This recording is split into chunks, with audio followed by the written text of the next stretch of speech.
বন্ধুসকল জনপ্ৰিয় কণ্ঠশিল্পী কুসুম কৈলাশে এবাৰ অসম হিলাবলৈ তেওঁ ডিস্কো এলবামৰ ডিস্কো 2022 ডিস্কো বিহু গীতটো ইতিমধ্যে হাজু কৰি উলিয়াইছে।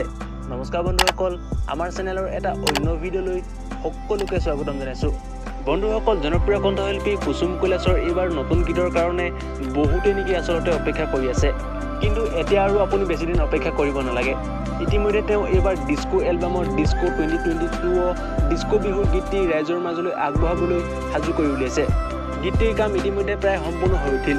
এই কথা বন্ধুসকল কুসুম কৈলাশে নিজে জানিবলৈ দিছে। লগতে এইটো কৈছে গীতটো তেওঁ মাঘ বিহু 2 এদিনৰ আগতেই ৰিলিজ কৰিব। মুঠৰ ওপৰত বন্ধুসকল এইবাৰ কুসুমদাৰ ডিস্কো বিহুৱে অসম হিলাবলৈ আহি আছে। মাত্ৰ 2 এদিন আপোনালোকে অপেক্ষা কৰক। বাৰু বন্ধুসকল আজিলৈ এইটো ইনফৰমেশ্যন আছিল। কুসুমদাৰ গীতটোৰ কাৰণে যিসকল বন্ধুৱে অপেক্ষা কৰি আছে এইটো ভিডিঅ'ত এটা লাইক কৰি দিব, আৰু আগলৈ যদি এনেকুৱা ধৰণৰ ইনফৰমেটিভ ভিডিঅ'সমূহ চাই থাকিব বিচাৰে আমাৰ চেনেলটোক ছাবস্ক্ৰাইব কৰি ল'ব। ভিডিঅ'টো শেষলৈকে চোৱাৰ বাবে আপোনাক ধন্যবাদ।